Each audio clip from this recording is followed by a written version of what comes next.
الحمد لله وكفى وسلام على عباده الذين اصطفى لا سيما على سيد الرسل وخاتم الأنبياء وعلى آله الذين سلكوا على طريق الهدى. أما بعد فأعوذ بالله من الشيطان الرجيم. بسم الله الرحمن الرحيم. وَإِذْ قَالَ رَبُّكَ لِلْمَلَائِكَةِ إِنِّي جَاعِلٌ فِي الْأَرْضِ خَلِيفَةً قَالُوا أَتَجْعَلُ فِيهَا مَن يُفْسِدُ فِيهَا وَيَسْفِكُ الدِّمَاءَ وَنَحْنُ نُسَبِّحُ بِحَمْدِكَ وَنُقَدِّسُ لَكَ قَالَ إِنِّي أَعْلَمُ مَا لَا تَعْلَمُونَ.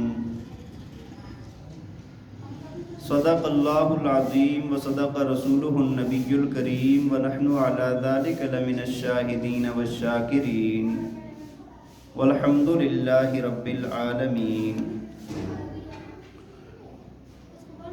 تمام حضرات محبت اور شوق کے ساتھ درود پاک پڑھ لیں. اللہم صلی علی سیدنا و مولانا محمد وعلی آل سیدنا و مولانا محمد وبارک وسلم. اللہم صلی علی سیدنا و مولانا محمد وعلی آل سیدنا و مولانا محمد وبارک وسلم. اللہم صلی علی سیدنا و مولانا محمد وعلی آل سیدنا و مولانا محمد وبارک وسلم. سبحانک لا علم لنا الا ما علمتنا انک انت العلیم الحکیم. رب زدنی علما. میرے انتہائی قابل احترام، قابل صد احترام و تکریم معزز و مکرم سامعین کرام، اللہ تعالیٰ کی صفات کے متعلق بات ہو رہی تھی، عقیدہ توحید پر بات ہو رہی تھی.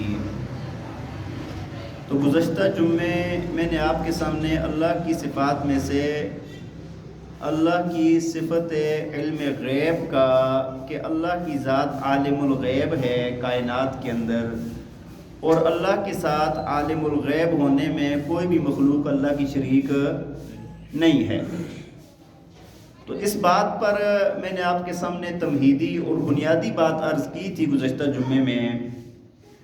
دیکھیں، میں نے آپ کو عرض کیا تھا کہ بہت بڑے بڑے شرک اور بہت بڑی بڑی گناہوں کی بنیاد یہی ایک عقیدہ بنتا ہے.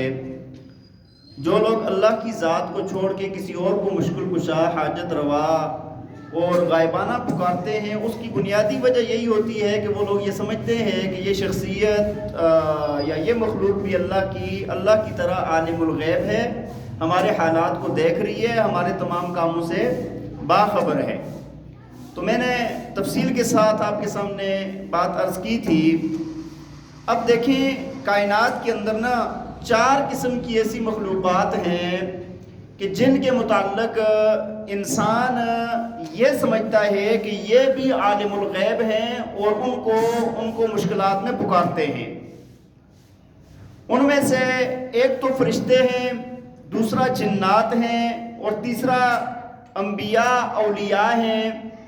ہاں جی، ان کو یہ سمجھتے ہیں کہ یہ مخلوقات بھی ایسی ہیں کہ یہ بھی علم غیب جانتی ہیں، ہماری مشکلات میں، ہماری حاجات میں ہمارے کام آ سکتی ہیں. دیکھیں، میں نے آپ کو عرض کی کہ اللہ تعالیٰ نے قرآن پاک میں جا بجا یہ بات بیان فرمائی ہے کہ اللہ کی ذات کے علاوہ کوئی بھی عالم الغیب والشہادہ نہیں ہے. اللہ کی ذات عالم الغیب ہے. اب دیکھیں، فرشتے جو ہے نا، فرشتوں کے متعلق لوگوں کا عقیدہ ہے، تو تھوڑا اس تفصیل سن لیں کہ یہ بھی شاید ہماری غیب کی باتوں کو جانتے ہیں، ہمارے لیے کچھ کر سکتے ہیں. تو ایسے لوگ بھی ہیں کہ جو فرشتوں کی عبادت کرتے ہیں، فرشتوں کو اپنا الہ مانتے ہیں، اور اس کی بنیادی وجہ یہی ہے کہ ان کو عالم الغیب سمجھتے ہیں. دیکھیں، فرشتوں کو اللہ تعالیٰ نے ایک غیر معمولی طاقت عطا فرمائی ہے، قوت عطا فرمائی ہے کہ فرشتے ایک لمحے کے اندر سینکڑوں میل کا سفر طے کر لیتے ہیں. اللہ کی شان ہے. دیکھیں، زمین آسمان کا کتنا فاصلہ ہے کہ علماء نے لکھا ہے کہ زمین سے لے کر آسمان تک کا فاصلہ 500 سال کی مسافت ہے. پھر دوسرے آسمان سے تیسرے تک ایسے ہی، تیسرے سے چوتھے تک ایسے ہی، چوتھے سے پانچویں تک ایسے ہی، اس طرح سارا 500 سال کی مسافت ہر آسمان کے درمیان میں ہے۔ لیکن آپ دیکھیں کہ جبریل علیہ السلام دن کو کئی مرتبہ نبی علیہ السلام کے پاس تشریف لاتے تھے۔ ان کو اللہ نے یہ قوت اور طاقت عطا فرمائی ہے کہ وہ اچھا شکل بھی تبدیل کر لیتے ہیں، فرشتے شکل بھی تبدیل کر لیتے ہیں۔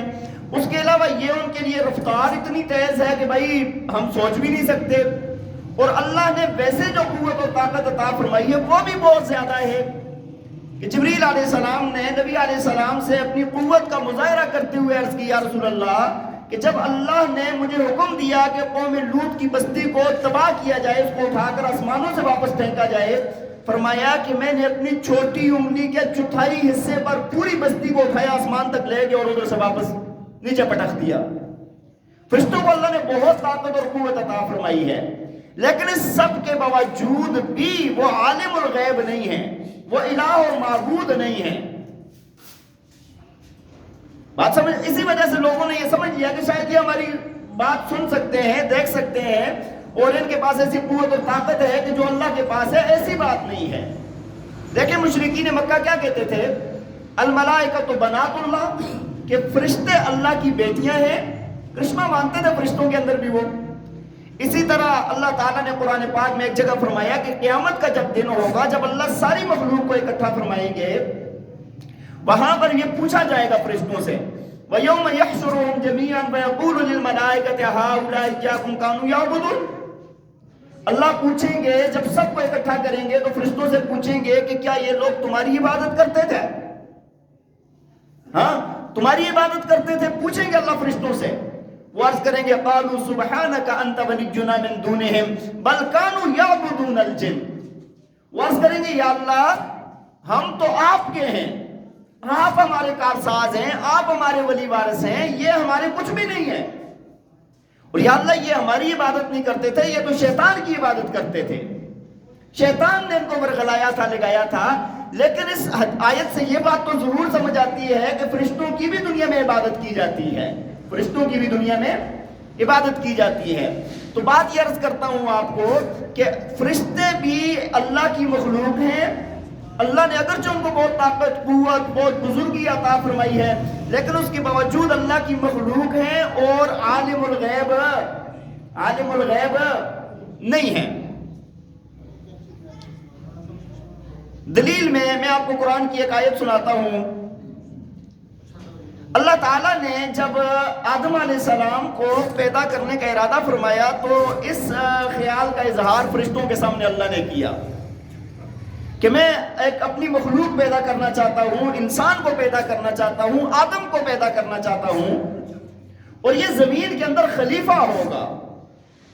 وَإِذْ قَالَ رَبُّكَ لِلْمَلَائِكَةِ إِنِّي جَاعِلٌ فِي الْأَرْضِ خَلِيفَةً۔ اللہ نے فرشتوں سے کہا کہ جب میں زمین کے اندر اپنا خلیفہ بنانا چاہتا ہوں، فرشتوں نے عرض کی قالوا وَتَجْعَلُ فِيهَا مَن يُفْسِدُ فِيهَا وَيَسْفِكُ الدِّمَاءَ۔ یا اللہ آپ ایسی مخلوق دنیا کے اندر پیدا کر رہے ہیں جو دنیا کے اندر فساد برپا کرے گی اور یہ خون ریزیاں کرے گی، ہاں اس مخلوق کو پیدا کرنے کا کیا فائدہ ہے یا اللہ، یہ وہاں پر دنگا فساد کریں گے یہ، اور ہم وَنَحْنُ نُسَبِّحُ بِحَمْدِكَ وَنُقَدِّسُ لَكَ، یا اللہ ہم آپ کی تسبیح بیان کرتے ہیں، آپ کی تقدیس بیان کرتے ہیں، آپ کی عبادت میں لگے ہوئے ہیں، کبھی ہم سے کوئی نافرمانی نہیں ہوتی۔ اللہ نے پتہ ہے کیا جواب دیا؟ شاہانہ جواب، ہاں شاہانہ، قال انی اعلم ما لا تعلمون، چپ کر جاؤ، جو میں جانتا ہوں تم نہیں جانتے، اور میں پیدا کر رہا ہوں جو میں جانتا ہوں تم نہیں جانتے۔ یہ تو بادشاہوں والا جواب ہے نا کہ بھائی میں مالک ہوں۔ اور پھر اللہ تعالیٰ نے جب آدم علیہ السلام کو پیدا فرما لیا نا، آدم علیہ السلام کو بنا لیا، سب کچھ ہو گیا، ہاں سجدہ کروا دیا، شیطان وہاں سے لائن مردود ہو گیا، اب اللہ تعالیٰ نے نا حکیمانہ جواب دیا پھر ان کو، فرشتوں کو، کہ جو تم نے اعتراض کیا تھا اس کی وجہ کیا ہے؟ زمین کی خلافت کا مستحق یہی انسان ہے، تم لوگوں کے اندر یہ استعداد نہیں ہے، فرشتوں کے اندر یہ استعداد ہے۔ اللہ نے کیا کیا کہ اللہ تعالیٰ نے زمین کی بہت سارے اشیاء کے نام سکھا دیے آدم علیہ السلام کو بھی، فرشتوں کو بھی، مطلب ان کے سامنے بتا دیے فلاں چیز کا نام فلاں فلاں فلاں فلاں فلاں. وعلم آدم الاسماء كلها ثم عرضهم على الملائكة فقال انبئوني باسماء هؤلاء ان كنتم صادقين. اللہ تعالیٰ نے جب وہ نام سامنے کر دیے نا سارے، تو اس کے بعد اللہ تعالیٰ نے کہا کہ اب مجھے بتاؤ ذرا ان چیزوں کے نام. تم فرشتوں کو کہا بتاؤ ذرا مجھے ان چیزوں کے نام، سچے ہو تو بتاؤ. کہنے لگے قالوا سبحانك لا علم لنا الا ما علمتنا انك انت العلیم الحکیم. یا اللہ ہمیں تو نہیں آتے، آپ کی ذات پاک ہے، لا علم لنا الا ما علمتنا، جو آپ ہم کو سکھا دیتے ہیں وہی آتے ہیں اور ہمیں کچھ پتہ نہیں ہے. آپ کی ذات علیم اور حکیم ذات ہے. اللہ تعالیٰ نے واپس آدم علیہ السلام سے فرمایا قال یا آدم انبئهم باسمائهم، کہا آدم تم سناؤ ان کے نام، تم سناؤ ان کے نام.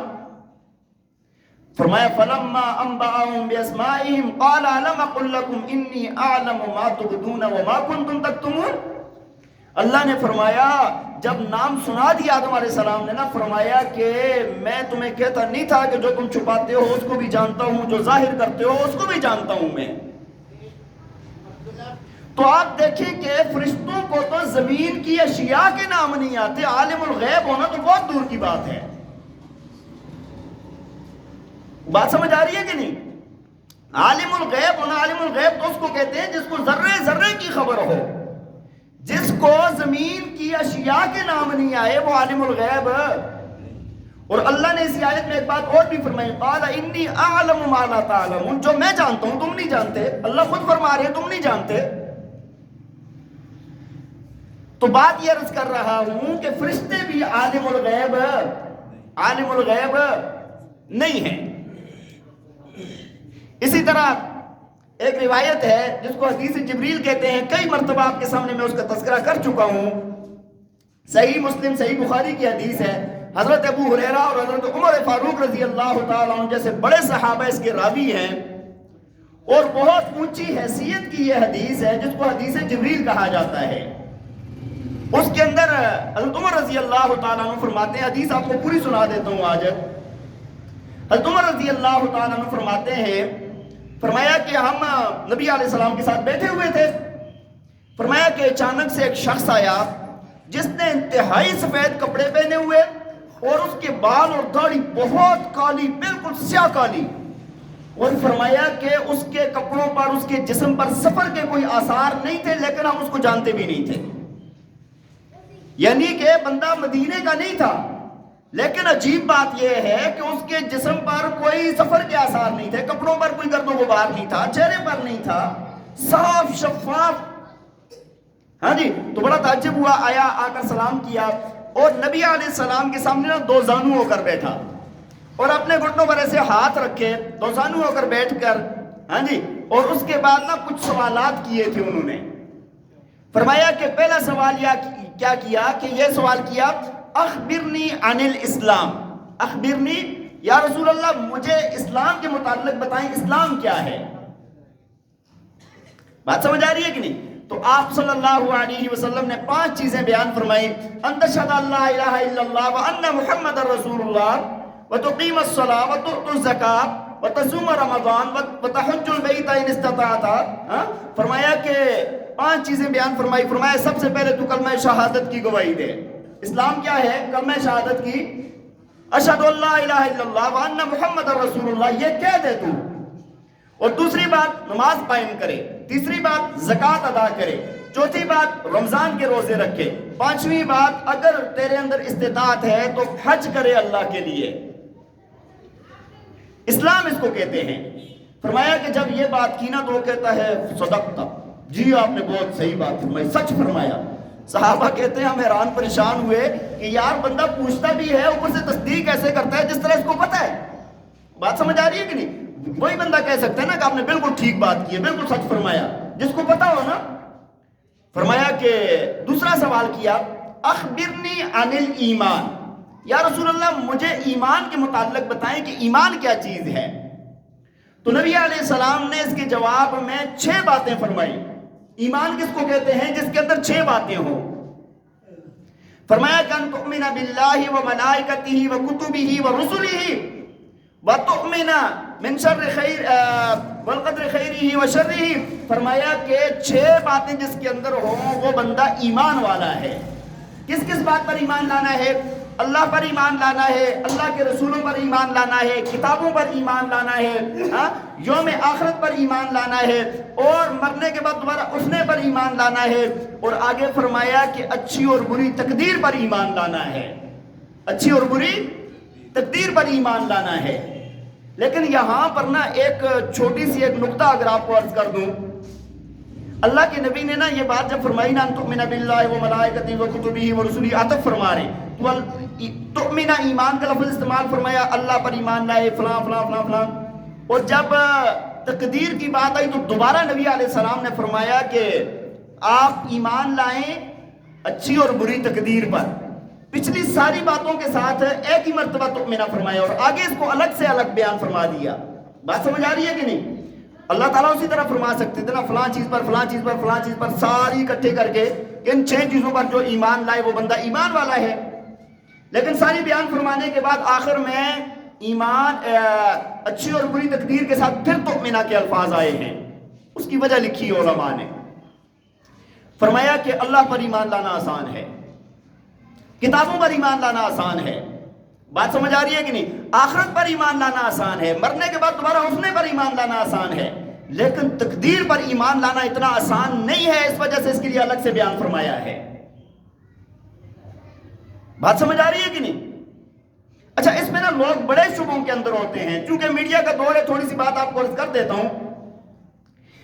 مثال کے طور پہ وہ کہتے ہیں اعتراض کس طرح کرتے ہیں، اور اعتراض دماغ کو ہلا کے رکھ دیتا ہے. چھوٹی سی بات نہیں ہے کہ بھائی دیکھیں اگر اللہ نے کسی کے لیے جنت لکھ دی ہے، اللہ نے کسی کے لیے جنت لکھ دی ہے، اگر اس کی تقدیر میں اس کو نماز روزے حج زکات دوسری تیسری کیا ضرورت ہے؟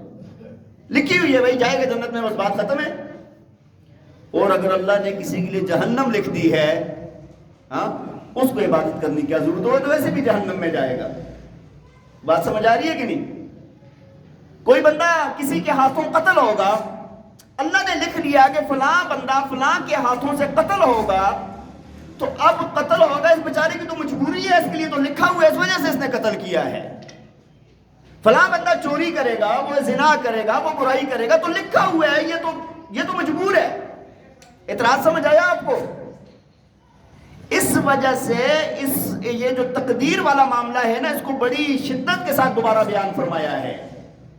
اصل میں ایک بات چھوٹی سی ہے، سمجھنے والی ہے، تھوڑی سی میں اگر کوشش کروں گا سمجھا پاؤں. دیکھیں اللہ تعالیٰ کی ذات میں نے آپ کو بتایا کہ عالم الغیب ذات ہے. کون سی ذات ہے؟ عالم الغیب ذات ہے. جو ہوا، جو ہو رہا ہے اور جو آئندہ ہوگا، سارے کا سارا علم ہے. اللہ کی ذات کے پاس سارے کا سارا علم ہے. تو یہ جو تقدیر میں لکھا ہوا ہے نا، یہ علم الہی ہے، نہ کہ امر الہی ہے. آسان الفاظ میں کہ یہ جو آگے لکھا ہوا ہے نا، اللہ کو پتا ہے اس بندے نے اپنی مرضی سے یہ کام کرنے ہیں. اللہ نے اس کے اوپر زبردستی نہیں کی، اللہ کے علم میں ہے.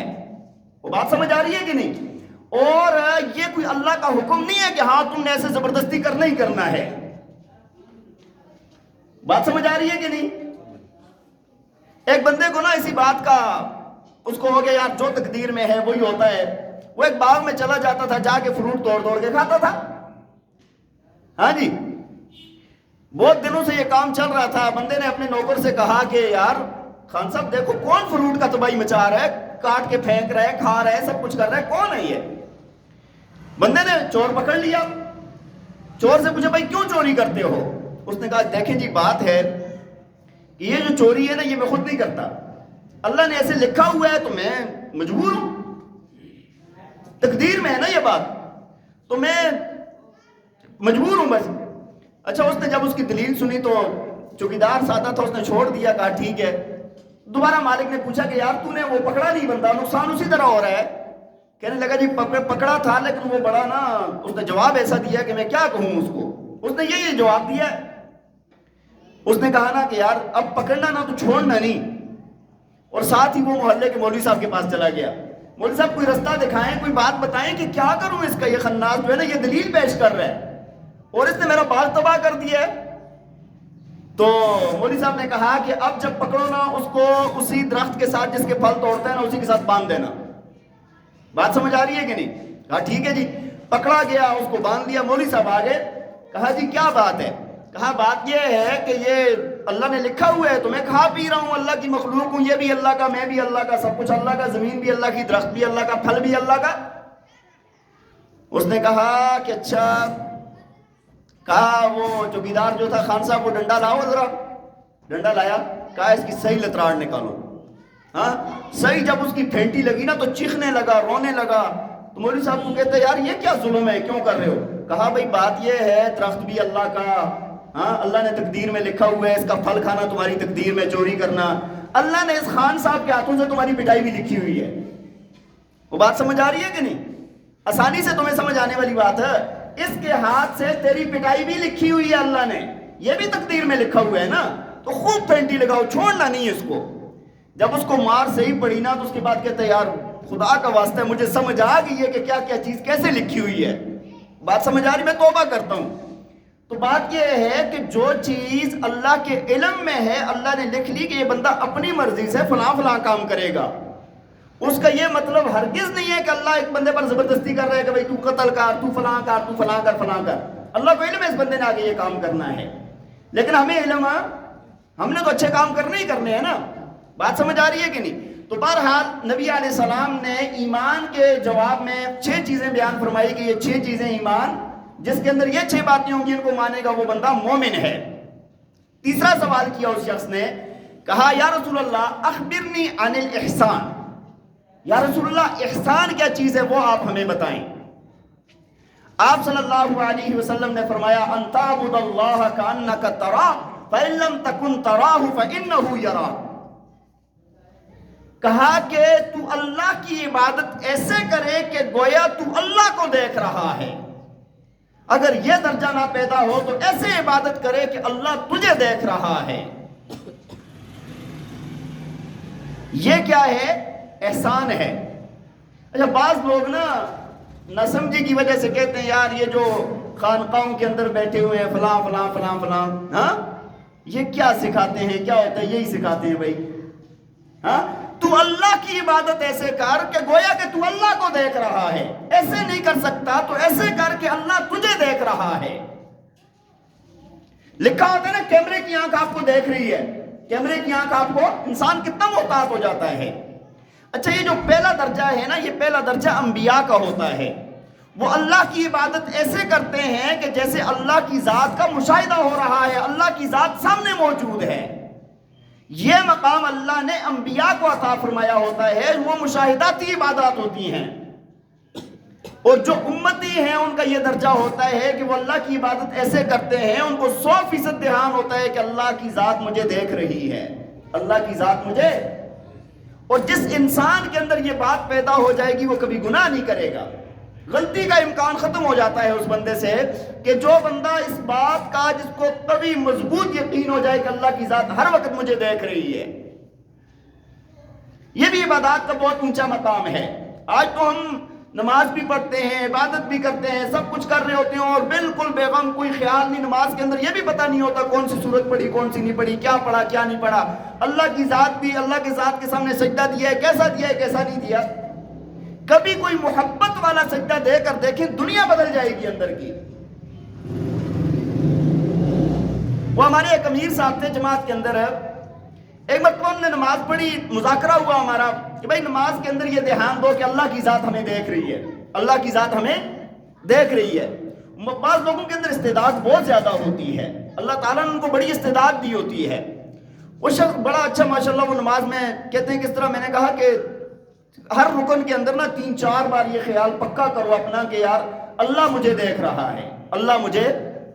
یقین مانے آپ کے 2 رکعتیں اس نے پڑھی اور وہ پسینے سے ایسا شرابور تھا کہ میں آپ کو بتا نہیں سکتا. پسینہ پسینہ ہو گیا کہ یہ اللہ مجھے دیکھ رہا ہے. بار بار جب یہ دھیان کیا اور کبھی مضبوط دھیان کیا تو اس کی اس نماز کا مزہ الگ ہوگا. بات سمجھ آ رہی ہے کہ نہیں؟ اب چوتھا سوال کیا اس شخص نے نبی علیہ السلام سے، جب نبی نے یہ بتایا تو پھر بھی یہی کہتا ہے کہ ہاں آپ نے سچ کہا. ہر بار میں کیا کہتے ہیں؟ آپ نے سچ کہا. صحابہ کہتے ہیں وہ بڑا تعجب ہو رہا تھا. چوتھا سوال کیا کہ اخبرنی عن الساعہ، جس کی وجہ سے میں نے حدیث سنائی ہے. کہا کہ یا رسول اللہ آپ ہمیں بتا دیں کہ قیامت کب قائم ہوگی. قیامت، نبی علیہ السلام نے تو پہلے جتنے سوال کیے نا ان کا جواب دیتے رہے. یہاں پر جواب دیا کہ فرمایا مل مسئول عنہا بأعلم من السائل، فرمایا کہ جو پوچھنے والا ہے اور جس سے پوچھ رہا ہے، جس طرح پوچھنے والے کو نہیں پتا اس طرح جس سے پوچھ رہا ہے اس کو بھی نہیں پتا. ہاں. اور پھر انہوں نے کہا، پانچواں سوال کیا کہ وعن اماراتہا، یا رسول اللہ اخبرنی عن اماراتہا، یا رسول اللہ اس کی نشانیاں بتا دیں. آپ صلی اللہ علیہ وسلم نے فرمایا اس قیامت کی نشانیاں یہ ہیں، فرمایا کہ باندی اپنی مالکہ کو جنے گی. باندی اپنی مالکہ کو جنے گی. کیا مطلب؟ ماں گھر کے اندر موجود ہوگی لیکن وہ غلام ہوگی بیٹی کی. بات سمجھ آ رہی ہے کہ نہیں؟ ماں گھر کے اندر غلام ہوگی بیٹی کی. اور بیٹے کا بھی اللہ نے یہاں پر نہیں فرمایا، یہاں پر لڑکی کا فرمایا ہے کہ لڑکا تو چلو کمائے گا کھائے گا، اس کی مجبوریاں ہیں، طاقت والا ہے، قوت والا ہے، یہ ساری چیزیں تو مانے ہیں، لیکن اللہ کے نبی نے یہاں پر فرمایا کہ یہاں پر لڑکی جو ہوگی گھر کی نا، وہ کیا ہوگی؟ ماں کی مالک ہوگی. گویا ماں غلام ہے اور یہ اس کی کیا ہے؟ یہ قیامت کی نشانیوں میں سے ایک نشانی ہے جو آج کل بہت زیادہ پوری ہو رہی ہے. ماں کی کوئی قدر و قیمت نہیں ہے. اور ساتھ فرمایا کہ تو دیکھے گا کہ ننگے پیروں والے، ننگے جسم والے اور فقیر قسم کے لوگ بکریاں چرانے والے، فرمایا کہ لمبی لمبی بڑی بڑی عمارتیں بنانے کے اندر ایک دوسرے سے مقابلے کریں گے. بات سمجھ آ رہی ہے کہ نہیں؟ کیا کریں گے؟ ایک دوسرے سے مقابلے کریں گے. بڑی بڑی عمارتیں بنانے میں ایک دوسرے سے مقابلے کریں گے. آپ دیکھ لیں آج یہ ہو رہا ہے. بات سمجھ آ رہی؟ عرب بھی تو سارے بکریاں چرانے والے تھے نا. عرب سارے بکریاں چرانے والے نہیں تھے. اس وقت اس بات کا سمجھنا تھوڑا مشکل ہوگا. صحابہ تو ایمان والے تھے، جیسے اللہ کے نبی نے فرمایا مان گئے. آج تو یہ بات پریکٹیکل ہمارے سامنے آ چکی ہے نا. آج وہ لوگ بڑی بڑی عمارتیں بنانے کے اندر ایک دوسرے سے اوپر جا رہے ہیں. اور اپنے یہاں پر بھی آپ دیکھ لیں کہ یہاں بھی انتہائی غریب لوگ اس وقت بڑی بڑی عمارتوں میں کیا کر رہے ہیں؟ مقابلے کر رہے ہیں. بڑی بڑی عمارتوں میں کیا کر رہے ہیں؟ مقابلے کر رہے ہیں. اچھا، یہ سوال کرنے کے بعد نا وہ شخص اٹھا اور سلام کر کے نکل گئے. نبی علیہ السلام نے کہا عمر پتہ ہے کون تھے؟ عمر پتہ ہے کون تھے؟ کہا یا رسول اللہ اللہ و رسولہ عالم. اس بات پر میں کہتا ہوں نا قربان ہو جائے بندہ. یار یہ بات تھوڑا سا نقطہ آپ سمجھے. حضرت عمر رضی اللہ عنہ نے ابتدا میں کیا فرمایا تھا؟ بندہ ایسا ہے میں جانتا نہیں تھا، ہم میں سے کوئی نہیں جانتا تھا، باہر کا بندہ تھا، مدینے کا نہیں تھا. اور اللہ کے نبی نے جب پوچھا کہ عمر بتاؤ کہ یہ کون ہے، تو کہہ سکتے تھے یا رسول اللہ ہم نہیں جانتے. جانتے ہو عمر کون ہے؟ کہا یا رسول اللہ نہیں جانتے. یہ نہیں کہا. کہا اللہ اور اللہ کے رسول خوب جانتے ہیں. جی ہمیں کیا؟ ہاں، اللہ اور اللہ کے رسول ہی اس بارے میں جانتے ہیں. ہاں، آپ فرما دیجئے کہ کون ہے. بات یہ نبی علیہ السلام کا انتہا درجے کا اکرام احترام، یہ چیز صحابہ کے اندر موجود تھی. یا رسول اللہ اللہ اور اللہ کے رسول جانتے ہیں. آپ نے فرمایا کہ عمر یہ جبریل تھے اور یہ تمہیں یعلمکم دینکم، تمہارا دین سکھانے کے لیے آئے تھے یہاں پر. یہ جو سوالات کیے، سوالات بھی تم نے سنے، جوابات بھی سنے، یہ جبریل امین تھے. یہ پوری حدیث میں نے ایک بات کی وجہ سے سنائی جو درمیان میں گزری کہ نبی علیہ السلام سے جبریل علیہ السلام نے کیا سوال کیا؟ کیا سوال کیا؟ یا رسول اللہ، یا رسول اللہ قیامت کب قائم ہوگی؟ آپ نے کیا جواب دیا؟ مل مسئول عنہا بأعلم من السائل. جس طرح پوچھے ہوئے کو نہیں پتا، جس طرح پوچھنے والے کو نہیں پتا، اس طرح پوچھے ہوئے کو بھی نہیں پتا. اچھا، یہاں پر بھی اللہ کے نبی فرما سکتے تھے کہ مجھے نہیں پتا قیامت کب قائم ہوگی، مجھے نہیں پتا. بات سمجھے؟ کسی کے ذہن میں یہ خیال آ سکتا تھا کہ شاید جبریل تھے تو اس کو پتا ہوگا. اللہ کے نبی نے فرمایا جیسے اس کو نہیں پتا، جیسے تجھے نہیں پتا، اس طرح مجھے بھی نہیں پتا. بات سمجھ آ رہی ہے کہ نہیں؟ تو بہرحال یہ میں آپ کو عرض کر رہا تھا کہ فرشتے بھی عالم الغیب، فرشتے بھی عالم الغیب نہیں ہے. پتا ہوتا تو بتا دیتے یہاں پر نا. اور اللہ کے نبی نے یہ جو الگ انداز اختیار کیا اس کی وجہ بھی یہی ہے. اور ایک اور حدیث ہے, میں جلدی سے اس بات کو ختم کرتا ہوں تاکہ دوبارہ فرشتوں والی بات دوبارہ نہ آئے آئندہ جمعے میں, کہ ایک مرتبہ نا صحابہ نے نبی علیہ السلام سے پوچھا, یا رسول اللہ زمین کے ٹکڑوں میں سے سب سے بہترین ٹکڑا کون سا ہے اور سب سے بدترین برا ٹکڑا کون سا ہے؟ آپ نے فرمایا جبریل آئیں گے پوچھ کے بتاؤں گا, مجھے نہیں پتا. صحیح حدیث ہے. جبریل علیہ السلام آئے, نبی علیہ السلام نے پوچھا, یہ لوگ پوچھتے ہیں سب سے بہترین ٹکڑا کون سا ہے, سب سے بدترین زمین کا ٹکڑا کون سا ہے؟ کہا یا رسول اللہ مجھے بھی نہیں پتا, اللہ سے پوچھ کر بتاؤں گا. اللہ سے پوچھا, واپس آئے تو آ کر بتایا کہ احب البلاد الی اللہ مساجدها وابغض البلاد الی اللہ اسواقها. اللہ تعالیٰ یہ فرماتے ہیں کہ میرا سب سے پسندیدہ جگہ زمین کے اندر مساجد ہیں اور سب سے بدترین اور بری جگہ بازار ہیں. یہاں پر جبریل امین جو سید الملائکہ ہے, ان سے نبی علیہ السلام نے پوچھا تو کیا کہہ رہے ہیں؟ عالم الغیب ہوتے تو بتا دیتے نا. بات سمجھ آ رہی ہے کہ نہیں؟ اچھا ایک اور حدیث ہے, حدیث معراج آپ حضرات سب نے سنی ہوگی. نبی علیہ السلام کے جب معراج کا سفر فرمایا, ایک آسمان پر پہنچے تو فرشتے نے جب دروازہ کھٹکھٹایا نا آسمان کا, تو فرشتے نے پوچھا من انت ومن معک, آپ کون ہیں اور آپ کے ساتھ کون ہیں؟ آپ کون ہیں اور آپ کے ساتھ؟ جبریل علیہ السلام نے کہا کہ میں جبریل ہوں اور میرے ساتھ محمد رسول اللہ صلی اللہ علیہ وسلم کی ذات گرامی ہے. فرشتے نے دوبارہ پوچھا, اجازت اللہ نے دی ہے یا خود لے کر آئے ہو؟ کہا اللہ نے بلایا ہے تب لے کر آیا ہوں. حدیث تفصیلی ہے, آپ حضرات سن چکے ہیں کئی بار. اس کے اندر فرشتہ ہر آسمان پر ایسے سوال کر رہے ہیں, من انت ومن معک, من انت ومن معک. ساتوں آسمانوں پر یہی سوال ہوتے رہے. وہ بھائی جب فرشتے اگر عالم الغیب ہوتے تو وہ یہ نہ پوچھتے نا. بات سمجھ آ رہی ہے کہ نہیں؟ تھوڑی سی ذہن کی سمجھ کی بات ہوتی ہے. تو بہرحال ساری بات کا خلاصہ یہ ہوا, میں نے آپ کو عرض کی کہ دنیا کے اندر 4 قسم کی مخلوقات کو لوگ کیا سمجھتے ہیں کہ شاید یہ بھی عالم الغیب ہیں, عالم الغیب ہیں. ان میں سے ایک فرشتے بھی ہیں. تو فرشتوں کے متعلق میں نے آپ کو تفصیلات عرض کی ہیں کہ فرشتے اللہ کی نورانی مخلوق ہے, بہت طاقت اور قوت والی ہیں, بہت اللہ کے ہاں ان کا مقام اور مرتبہ ہے, کبھی ان سے گناہ نہیں ہوتا, نیکی نیکی ہے ان کے اندر. لیکن عالم الغیب, عالم الغیب یہ صفت کس کی ہے؟ صرف اور صرف اللہ کی ذات کی ہے. اللہ تعالی ہمیں عمل کرنے کی توفیق عطا فرمائے. انشاءاللہ اگلی جو باتیں ہیں وہ آئندہ جمعوں میں آپ کے سامنے عرض کروں گا. اللہ تعالی ہمیں عمل کرنے کی توفیق عطا فرمائے. وآخر دعوانا ان الحمدللہ رب العالمین. اذان کے بعد سنتے ہیں.